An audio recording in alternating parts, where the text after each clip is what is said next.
A single jeep sat motionless in the scorching desert sand. Its American crew had abandoned it hours earlier when British lines collapsed under Rommel's lightning advance. Now, as the afternoon sun hammered down on the western desert, a small group of German soldiers approached the vehicle cautiously. They had seen American equipment before, scattered across recent battlefields, but this was different. This time they had orders to bring it back intact. The commander of the reconnaissance unit wasn't interested in trophies. He wanted answers. For months, intelligence reports had been filtering through Wehrmacht headquarters describing American vehicles with capabilities that seemed too good to be true. Four-wheel drive systems that actually worked. Engines that farm boys could repair with basic tools. Components that never needed specialized parts. The propaganda ministry insisted these reports were exaggerated, that nothing could match German engineering excellence. But frontline soldiers knew better. They had watched their Kübelwagens bog down in soft sand while captured American vehicles powered through effortlessly. They had seen their own mechanics spend days repairing sophisticated German engines while American equivalents ran for months without maintenance. The senior mechanic knelt beside the jeep and opened the hood. What he saw in the next 30 minutes would challenge everything he believed about why Germany would win this war. The engine compartment was spotlessly organized. Color-coded wires ran in neat bundles. Every component was clearly labeled in simple English. Bolts were all standard sizes. Nothing required special tools or factory training to service. He had spent 20 years maintaining German military vehicles, working on everything from motorcycles to half-tracks. He had never seen anything designed this thoughtfully for field conditions. His assistant leaned in closer, examining the electrical system. This is crude compared to our vehicles. Basic wiring, simple connections, nothing sophisticated. The senior mechanic shook his head slowly. Look closer. Everything is designed so that an idiot can fix it. See these color codes? Red for power, black for ground, yellow for accessories. A soldier who has never seen an engine before could follow these wires. This is not crude. This is brilliant. They spent another hour examining every aspect of the vehicle. The four-wheel drive engaged with a single lever. One lever. German vehicles required multiple operations and most lacked four-wheel drive entirely. The suspension used simple leaf springs instead of sophisticated torsion bars, but those leaf springs could be replaced by any blacksmith in any village. The fuel system accepted any grade of gasoline without adjustment. The transmission was basic but nearly indestructible. The frame was massively overbuilt, strong enough to survive abuse that would destroy more efficient designs. Every single choice reflected the same philosophy. Make it simple. Make it strong. Make it reparable by untrained personnel using basic tools.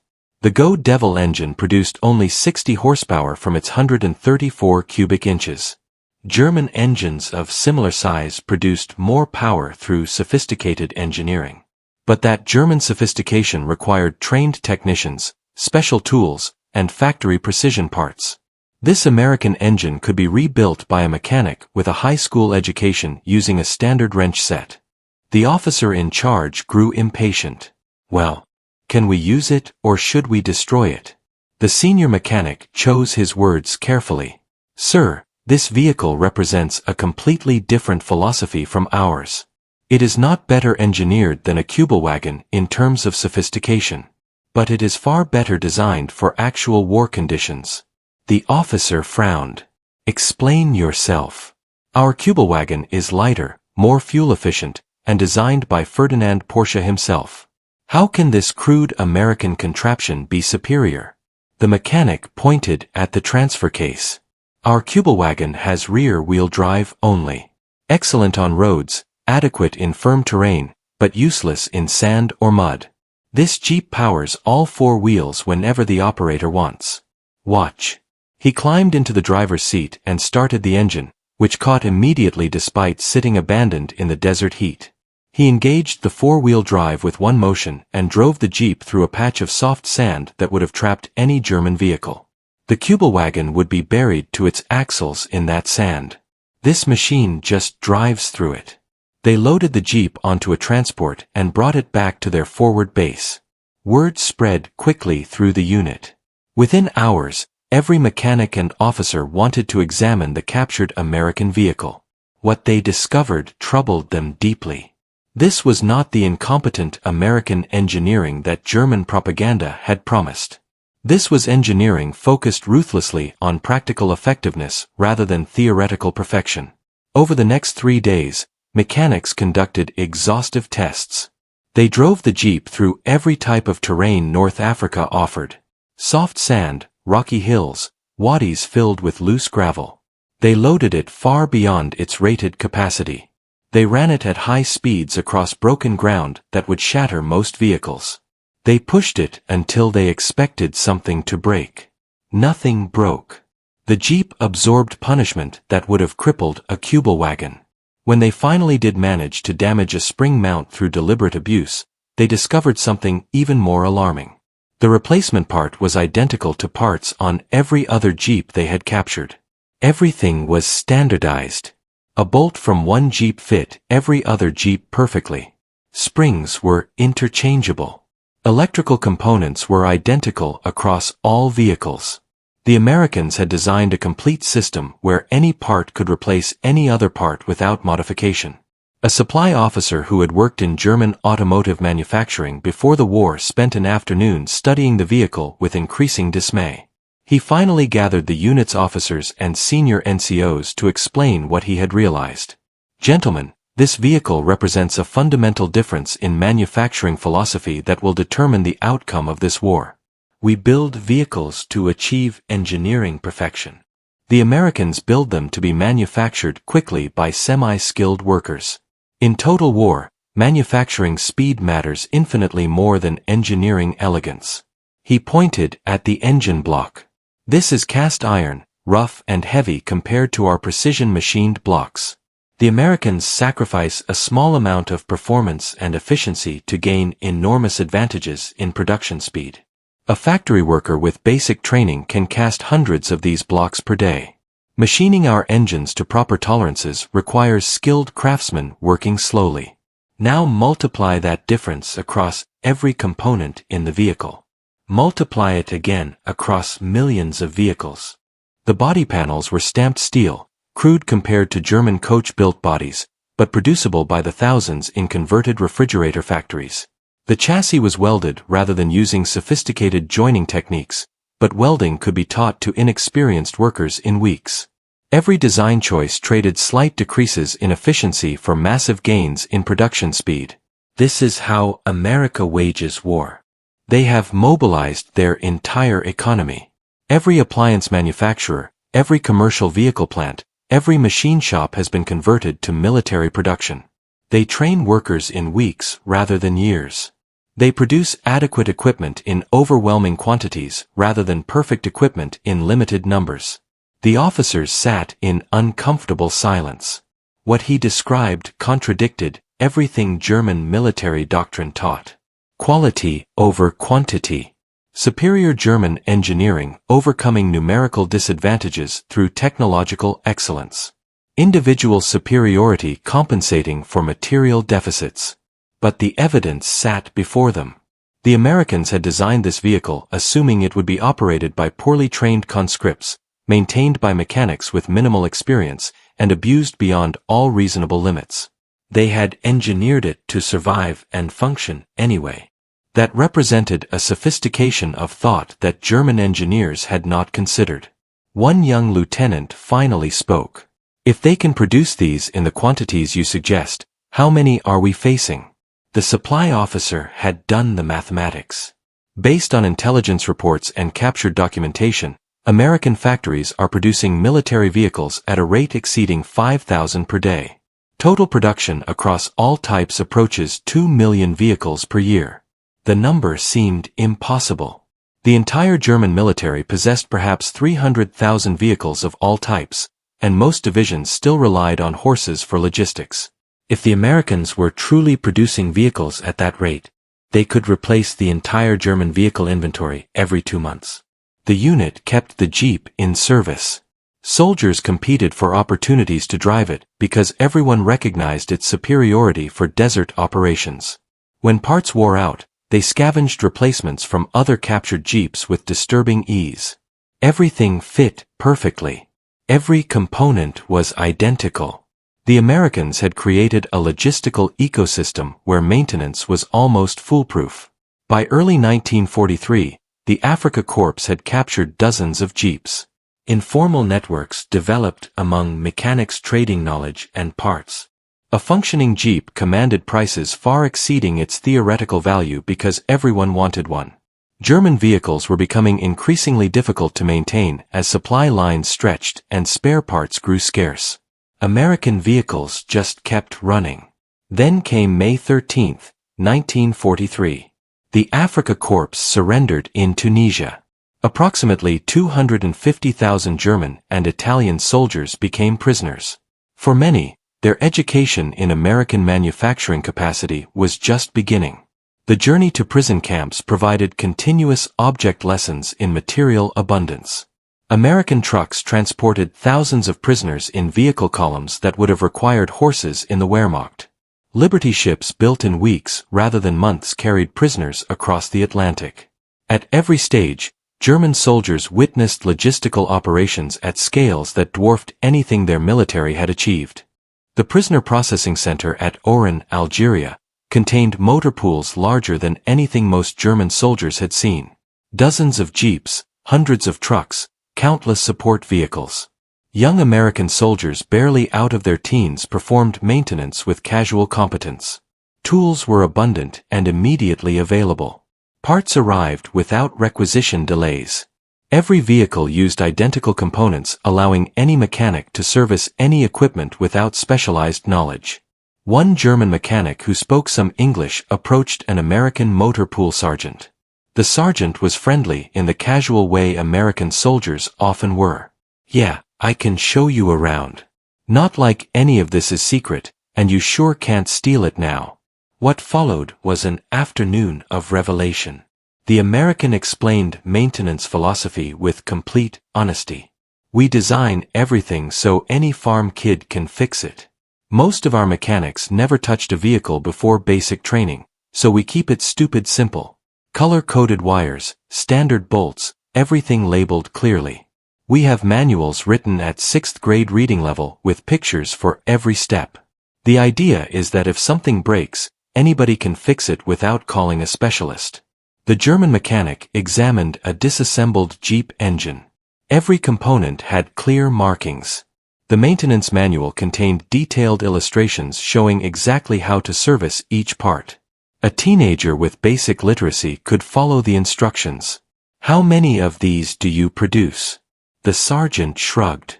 "Hell if I know exactly, but thousands every week at least. They come off production lines faster than we can ship them overseas. We have so many Jeeps that when one breaks, sometimes we just grab another instead of fixing it right away. Thousands per week." The number defied comprehension, yet the evidence surrounded them. This single forward supply base contained more vehicles than entire German divisions had possessed. The sergeant continued the tour showing Dodge trucks that could haul loads requiring 2 German vehicles.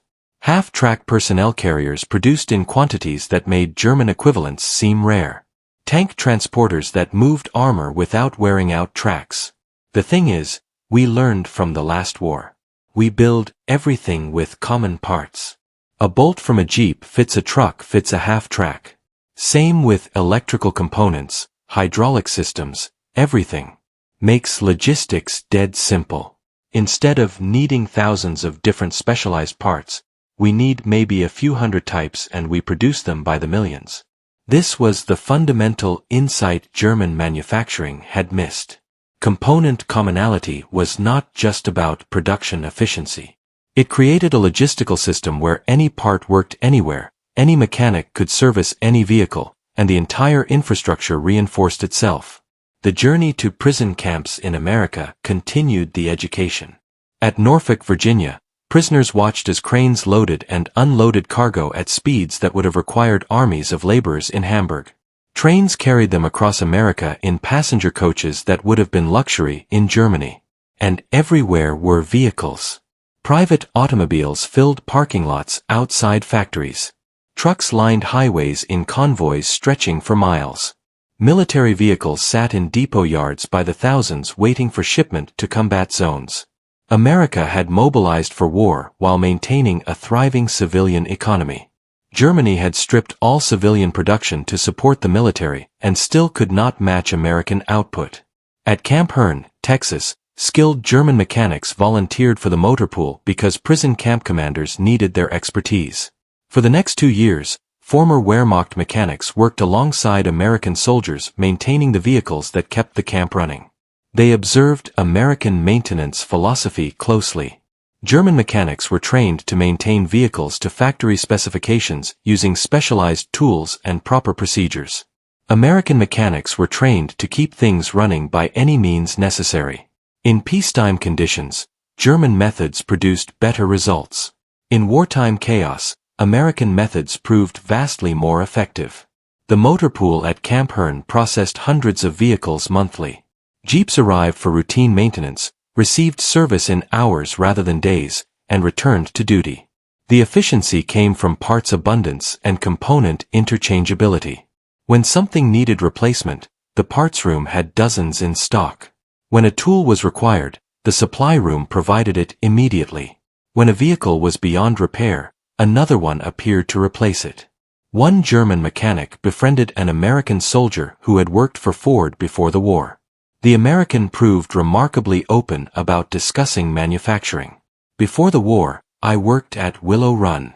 That is Ford's bomber plant outside Detroit, biggest factory in the world. We build B-24 Liberators there.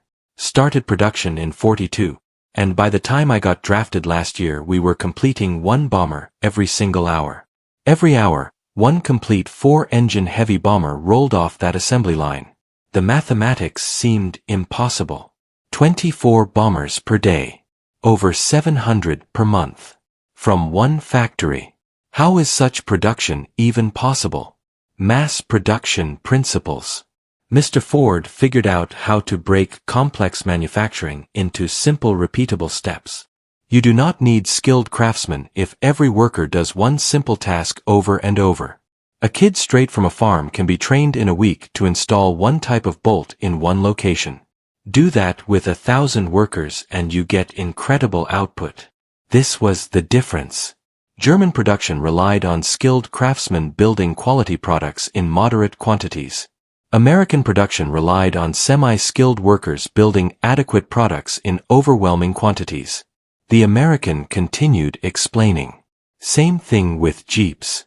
Willis Overland makes them. Ford makes them too. Both plants use identical specifications, so parts are completely interchangeable. That means if one factory gets bombed or has problems, the other keeps producing. Maintenance is simple because every mechanic learns one vehicle design, not dozens of variants. The German mechanic thought about Wehrmacht vehicle inventory. Dozens of different truck types from different manufacturers, each with unique parts and maintenance requirements. Kübelwagens from Volkswagen. Command cars from various sources. Captured vehicles from across Europe, each requiring specialized knowledge and parts.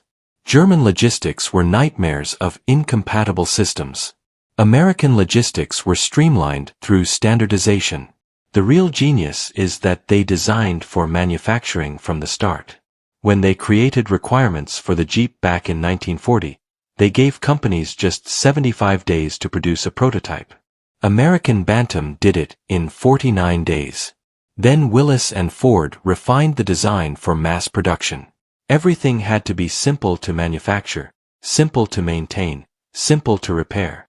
The German mechanics had examined enough Jeeps to recognize this truth. The vehicle was not elegant. German engineers would have designed something more sophisticated. But sophistication impeded mass production, and mass production was winning the war.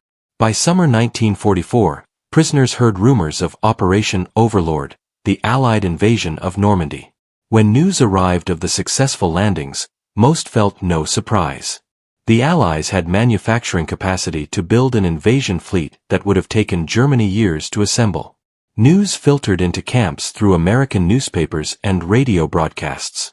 They read accounts of Normandy beaches where Allied forces landed thousands of vehicles in the first wave alone. Jeeps, trucks, tanks, amphibious vehicles, all carried across the English Channel in purpose-built landing craft themselves manufactured by the thousands. The scale defied comprehension. 6,000 ships. 11,000 aircraft. 150,000 men in the first wave. Within weeks, millions of Allied soldiers would be fighting in Europe, all supplied by production capacity that created equipment faster than the Wehrmacht could destroy it. German prisoners reflected on their pre-war confidence. That confidence had been based on assumptions about German technological superiority. Those assumptions proved incomplete. Germany had superior engineering in many areas. German tanks were more heavily armored and better armed than most American equivalents. German aircraft were often more sophisticated. German small arms were excellent. But none of that mattered when America could produce 5 tanks for every one Germany built, 10 trucks for every German truck, 100 jeeps for every Kübelwagen. In the motor pool one afternoon, prisoners watched American soldiers loading jeeps onto transport trucks for shipment to port. A young private drove each jeep up loading ramps with casual confidence. Dozens of vehicles loaded in less than an hour, all bound for Europe to replace losses and supply new units. One German mechanic realized this single loading operation at one camp in Texas represented more vehicles than his entire division had possessed in North Africa. This scene was being repeated at camps and depots across America every single day. The mathematics became inescapable. Germany had mobilized its economy for total war, stripping civilian production to support military manufacturing. Yet German military vehicle production in 1943 totaled less than 100,000 units of all types. America, while maintaining a thriving civilian economy, produced over 2 million military vehicles the same year. The disparity was not just quantitative. It was qualitative. American vehicles were designed for wartime realities. Ease of maintenance, interchangeable parts, simple operation, rugged reliability. German vehicles were engineered to specifications that made sense in peacetime but proved impractical in sustained combat. The difference became apparent in countless small ways that added up to decisive advantages. When an American Jeep needed a new spark plug, any mechanic could install any spark plug from supply. When a German Kübelwagen needed a specific part, that part had to be requisitioned from the correct manufacturer, shipped through increasingly disrupted supply lines, and installed by someone familiar with that particular vehicle variant. German military procurement had created a logistical nightmare through decades of allowing multiple manufacturers to produce similar vehicles with incompatible parts. Each company wanted to maintain its own design identity and manufacturing processes. The result was an inventory system that required warehouses full of unique components, each applicable to only a fraction of the vehicle fleet. American procurement had imposed ruthless standardization from the beginning. Manufacturers could compete for contracts, but winning designs had to use common components wherever possible. The result was a logistics system of elegant simplicity. A mechanic who learned to service Jeeps could service any Jeep from any manufacturer. Parts requisitions were straightforward because there were fewer variations to track. The German prisoners also observed something else about American military culture that differed from their own experience. American soldiers treated equipment with casual disregard that would have horrified German NCOs. They drove vehicles hard, loaded them beyond capacity, and subjected them to abuse that seemed deliberately destructive. Yet the equipment survived. The Jeep had been designed by people who understood that soldiers in combat would mistreat equipment. The engineers had compensated by overbuilding everything. The frame was heavier than necessary. The suspension could handle loads far exceeding official ratings. The engine could tolerate poor maintenance and low-quality fuel. Every component had safety margins built in. German equipment was engineered to tighter tolerances with less excess capacity. This made sense from an efficiency standpoint. Why waste materials and manufacturing effort building components stronger than necessary? But in combat conditions, those tight tolerances became liabilities. A German vehicle operated within design parameters performed beautifully. The same vehicle subjected to combat abuse failed quickly. American vehicles performed adequately when new and continued performing adequately after months of abuse. In November 1944, news reached the camp of a German offensive in the Ardennes, what would become known as the Battle of the Bulge.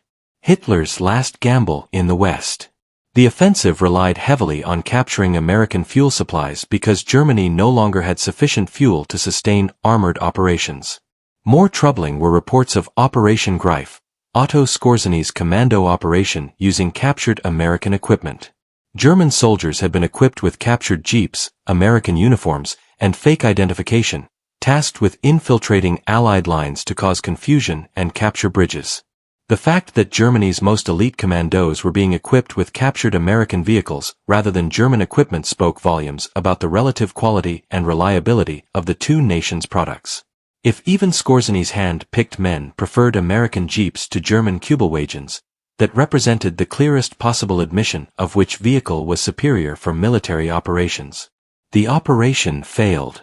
American military police quickly identified German infiltrators through careful questioning about American culture and procedures that Germans could not answer convincingly. The Ardennes offensive itself ground to a halt, not primarily from American resistance, though that was fierce, but because German forces ran out of fuel. Panzer divisions abandoned their tanks when fuel trucks failed to arrive. Infantry divisions resorted to horse-drawn transport because motorized logistics had collapsed. By January 1945, the German attack had been contained and reversed. Spring 1945 brought news of Germany's collapse. The Red Army closed on Berlin from the east. American and British forces crossed the Rhine and drove deep into Germany from the west. In the Camp Motorpool, German mechanics continued their work maintaining vehicles for an army that had defeated their homeland. They felt no satisfaction in their work, but no shame either. Germany had lost not because its soldiers lacked courage or skill, but because it had challenged powers whose production capacity it could never match. One afternoon in April, an American soldier approached with news. Germany surrendered. War is over in Europe. The mechanics nodded. They had expected this for months. What happens to us now?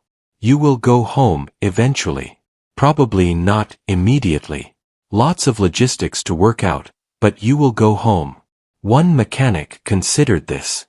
Home to a Germany that had been bombed into rubble, occupied by foreign armies, its cities destroyed by the same manufacturing might that had produced the Jeep he had first examined years ago in the desert. The American asked a question. You are a smart guy. Did you really think Germany could win? The mechanic thought carefully before answering. Before the war, yes, we believed German quality would overcome American quantity. We had seen American products before the war, and many were inferior to German equivalents. We assumed American military equipment would be the same. The American nodded. But it was not. No. When we examined that first Jeep in '42, we realized we had made a fundamental error. We had confused peacetime quality with wartime effectiveness. Your Jeep was not better engineered than our Kübelwagen in absolute terms. It was better designed for mass production and field conditions. In total war, that proved decisive. The American seemed to appreciate the honest assessment. Yeah, we build adequate products quickly and in huge quantities. Exactly. They stood in silence for a moment. Two mechanics from opposing sides, united by shared understanding of what had actually determined the war's outcome. The repatriation process began in late 1945. German prisoners boarded ships for the journey home. One mechanic arrived in Bremen in January 1946, processing through Allied control stations before being released. The city was ruins. Rubble stretched in every direction. But amid the destruction, he noticed something immediately. American vehicles everywhere. Jeeps carrying Allied officers through shattered streets. Trucks delivering relief supplies. Motor pools where German civilians worked alongside Allied soldiers. He approached one motor pool, introducing himself to the American captain in command. His English, learned during captivity, was serviceable. Sir, I am a former mechanic of the Africa Corps recently repatriated from Camp Hearn, Texas. I am trained in vehicle maintenance with experience maintaining American equipment. Are you hiring civilian workers? The captain examined his identification papers. Says here you worked in our motor pool in Texas. That correct? Yes, sir. 2 years. The captain made a note. We need mechanics desperately. Most German mechanics either died in the war or are still in prison camps. You can start tomorrow. Pay is in occupation currency redeemable for rations and necessities. And so the former Africa Corps mechanic found himself employed by the army he had fought against, maintaining the same vehicles he had once examined as enemy equipment. The Allies needed mechanics. He needed work. The war was over. Life continued. Over the following months, he witnessed the beginning of Germany's reconstruction. American aid poured in, distributed with the same efficiency that had won the war. Food, medicine, construction materials, all arrived in American trucks coordinated by American planners who approached Germany's rebuilding systematically. He worked in the motor pool training young Germans in American maintenance techniques. Many of his students were former Wehrmacht soldiers like himself, men who needed civilian skills in a Germany that would no longer have a military. He taught them what he had learned. Simplicity over sophistication.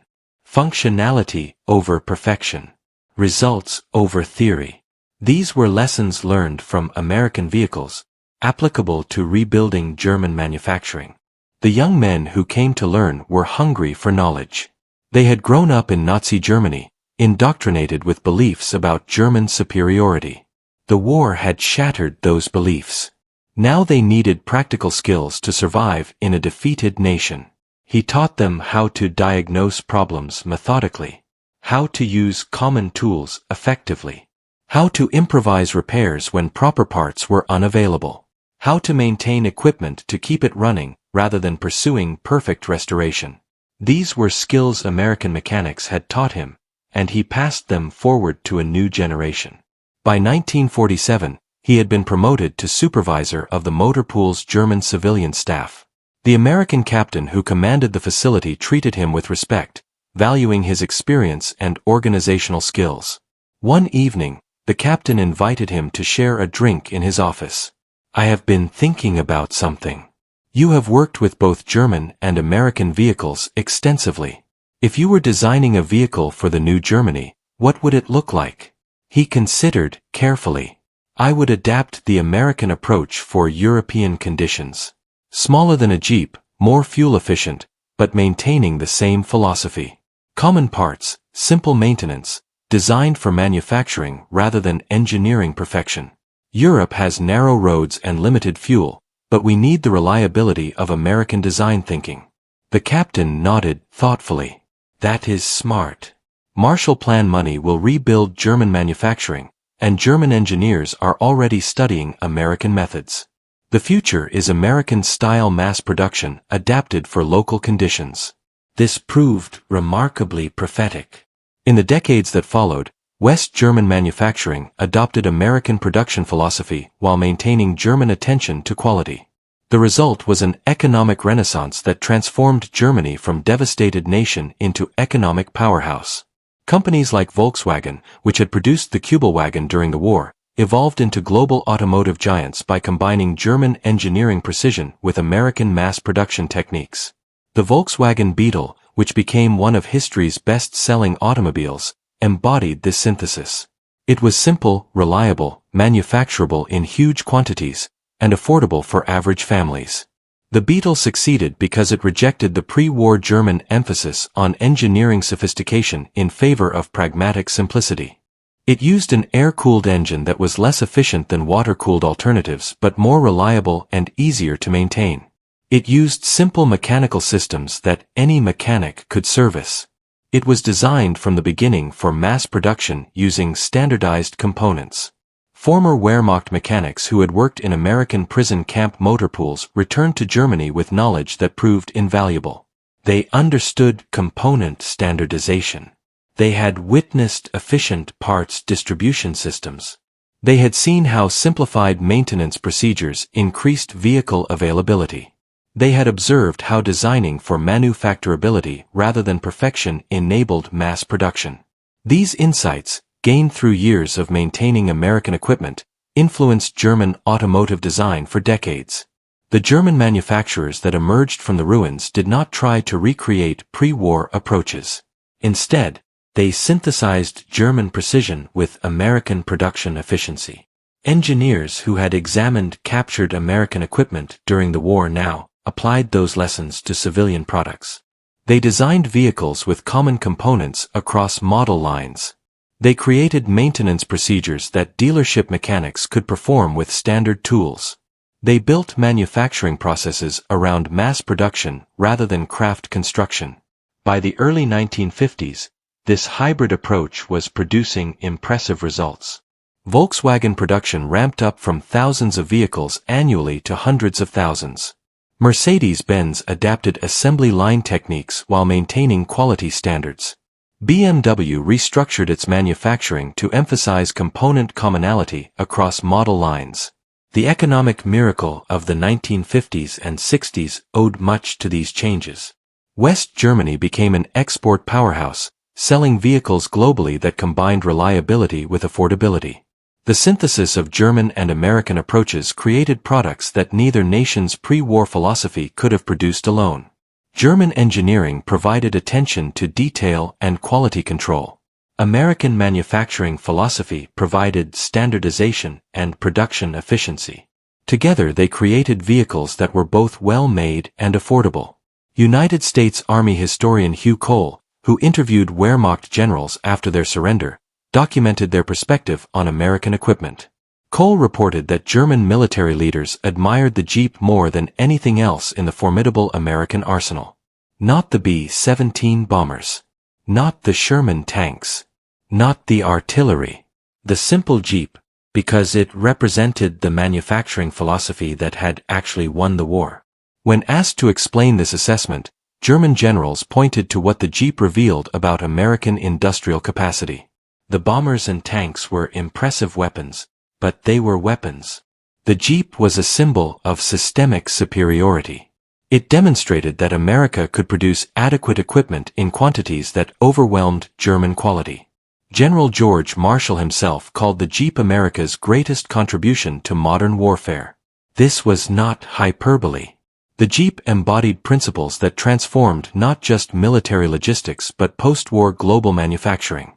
Standardization, simplification, design for production, emphasis on reliability over sophistication. These principles seem obvious now, but they represented revolutionary thinking in the 1940s when most manufacturing still emphasized craft quality over mass production efficiency. By November 1943, the United States Army had enough data on captured Kübelwagens to publish Technical Manual TM E9-803, a complete guide to operating and maintaining German vehicles. The manual was published on June 6, 1944, D-Day, enabling American forces landing in France to utilize any Kübelwagen they captured. The manual ran to hundreds of pages explaining the Kübelwagen's sophisticated systems in detail. American mechanics needed this documentation because the German vehicle's complexity made it difficult to service without training. The Wehrmacht never published an equivalent manual for the Jeep despite capturing thousands. They did not need to. The Jeep was intuitive enough that any mechanic could figure it out without instructions. This contrast illustrated the fundamental difference in design philosophy. The Kübelwagen required a detailed manual translated into English for American mechanics to understand its sophisticated systems. The Jeep required no manual at all for German mechanics to operate and maintain it effectively. Any reasonably intelligent person could look at a Jeep, understand how it worked, and perform basic maintenance. The same could not be said of the Kübelwagen. The reunions began in the 1960s. Former members of the Afrika Korps who had been captured in Tunisia gathered to remember fallen comrades. At one such gathering in 1967, an impromptu discussion arose about the vehicles of the war. These men were now in middle age, living comfortable lives in prosperous West Germany. The war was a memory, distant enough to discuss without raw emotion. One former mechanic offered his perspective. The Kübelwagen was better engineered in many respects. Lighter, more fuel-efficient, excellent for desert conditions where its air-cooled engine gave advantages. But the Jeep was better designed for modern war. Four-wheel drive, simpler maintenance, common parts, and most importantly, producible in quantities we could never match. An old officer who had commanded a reconnaissance unit nodded in agreement. I remember capturing my first Jeep in '41. We thought it was crude compared to our vehicles. Took us months to realize that simplicity was actually elegant efficiency. By '43, every unit wanted captured Jeeps because they worked better under combat conditions.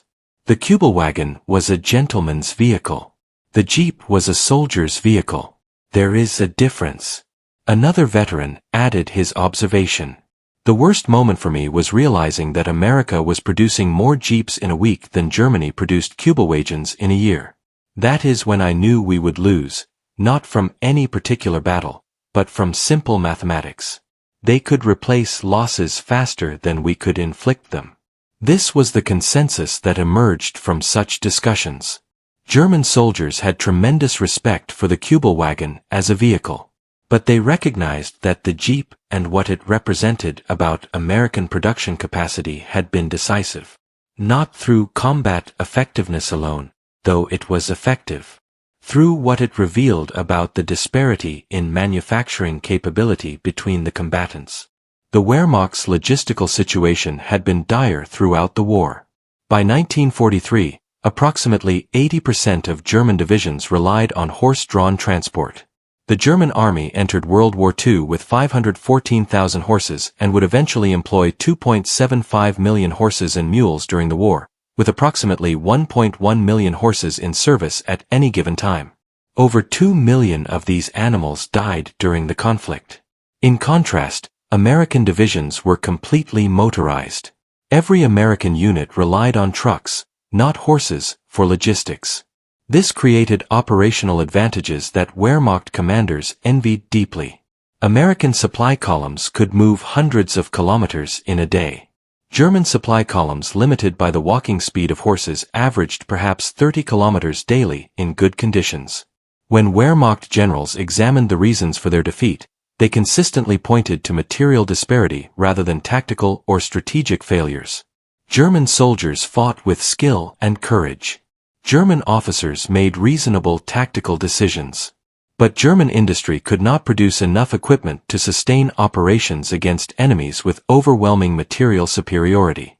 The Jeep became the symbol of this disparity because every German soldier who encountered one understood what it represented.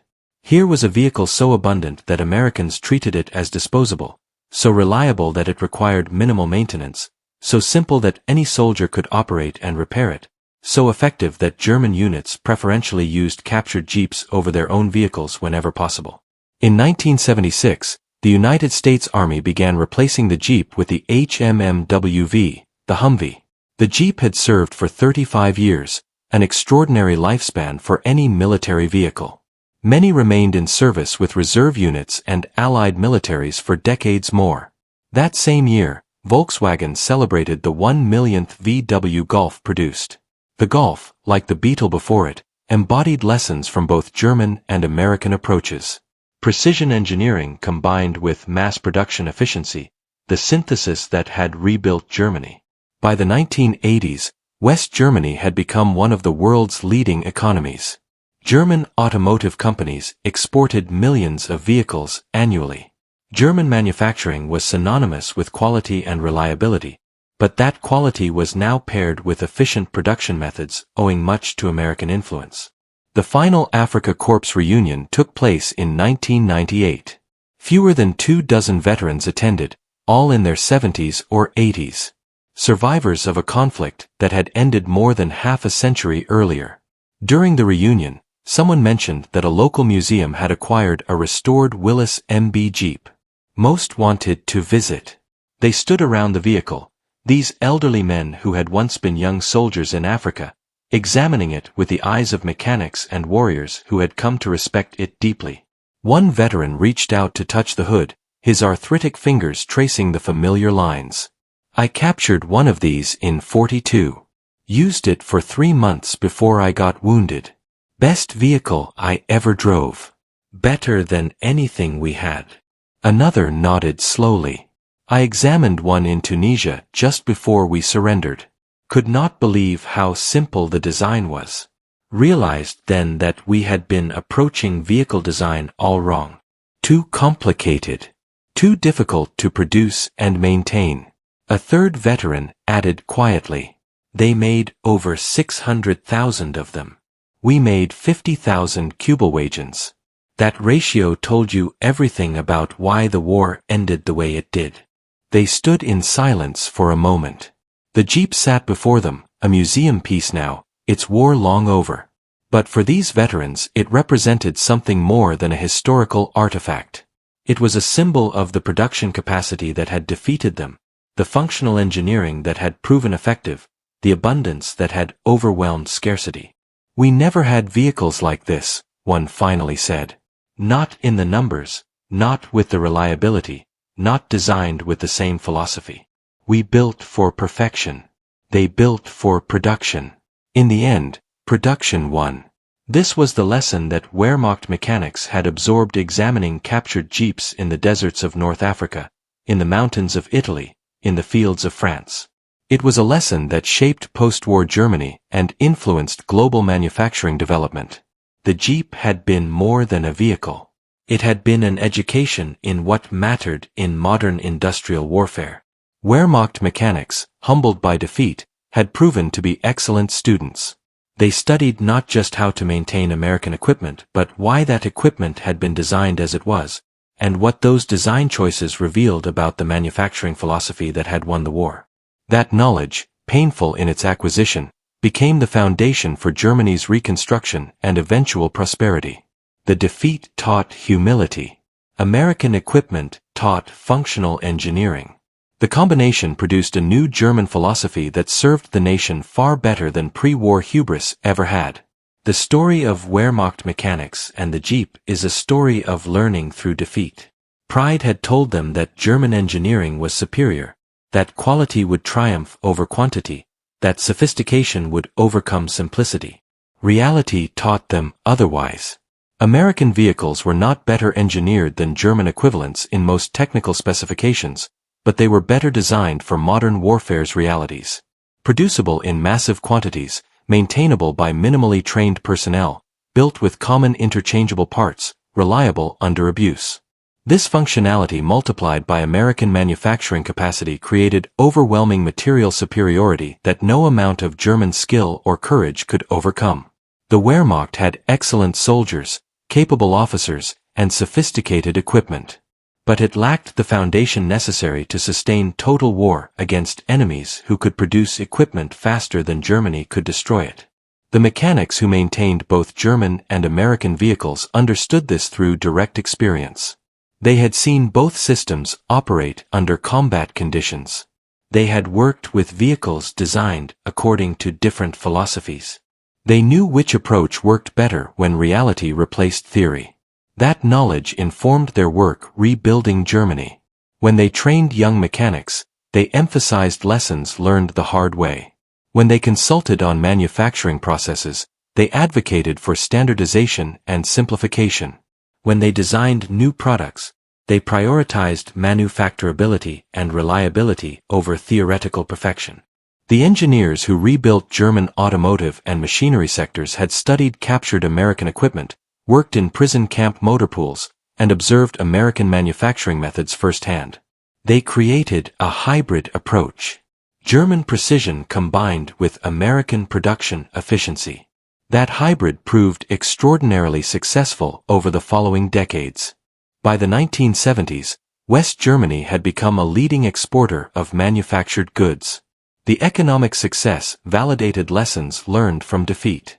Germany had abandoned the hubris that contributed to catastrophe and adopted a more effective approach informed by study of the victor's methods. The jeep played a meaningful role in that transformation through direct experience. Every Wehrmacht mechanic who maintained a captured jeep absorbed insights about American philosophy. Every officer who rode in a captured jeep recognized its advantages over German equivalents. Every soldier who witnessed the abundance of Allied vehicles understood what propaganda had tried to conceal about American manufacturing capacity. These experiences, shared by hundreds of thousands of German soldiers and prisoners, created widespread understanding that Germany's defeat was not primarily military but material. This understanding shaped attitudes toward reconstruction. German leaders and engineers looked to adapt American methods rather than restore pre-war practices that had proven inadequate for modern industrial warfare. They embraced mass manufacturing rather than emphasizing small-scale craft production. They designed for manufacturability and reliability rather than perfection regardless of production difficulty. The Wehrmacht mechanics who first encountered jeeps in North African deserts could not have imagined the long-term influence of that encounter. They were simply trying to understand an enemy vehicle, assess its capabilities, determine whether it could be used by their own forces. In doing so, they discovered truths about manufacturing capacity and engineering philosophy that would shape the rest of their lives and influence their nation's reconstruction for generations. The last of those mechanics have now passed away. Their direct testimony is lost to time, but the lessons they learned remain embedded in manufacturing practices worldwide. Every vehicle designed for ease of manufacture owes something to the philosophy the Jeep embodied.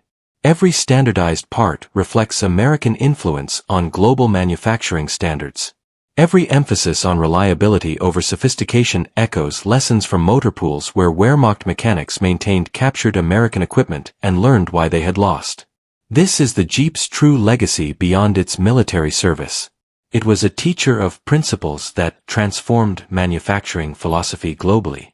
It taught that assumptions about superiority require examination against practical results. That functional effectiveness matters more than sophisticated design when conditions are harsh. That designing for manufacture and maintenance serves better than designing for perfection when production scale determines outcomes. Those lessons helped transform Germany from defeated enemy to prosperous ally in remarkably few years. The mechanics who admitted they had never had vehicles like the Jeep became architects of renewal. Their humility, born from defeat and educated by careful observation, served Germany better than the pride that had preceded catastrophe ever could have. In November 1942, examining a captured Jeep in the North African desert, Wehrmacht mechanics began a journey of discovery that would influence an entire generation of manufacturing thought. The mechanics who drove captured Jeeps and admitted they had never had vehicles like it marked the beginning of wisdom that rebuilt a nation from ruins into prosperity. That wisdom, purchased at the cost of defeat, proved more valuable than victory based on illusions ever could have been. If you enjoyed this story about how a simple vehicle changed everything, make sure to subscribe to the channel, leave a like, and drop a comment sharing your thoughts. Your support helps us bring more fascinating historical stories like this one. Thanks for watching.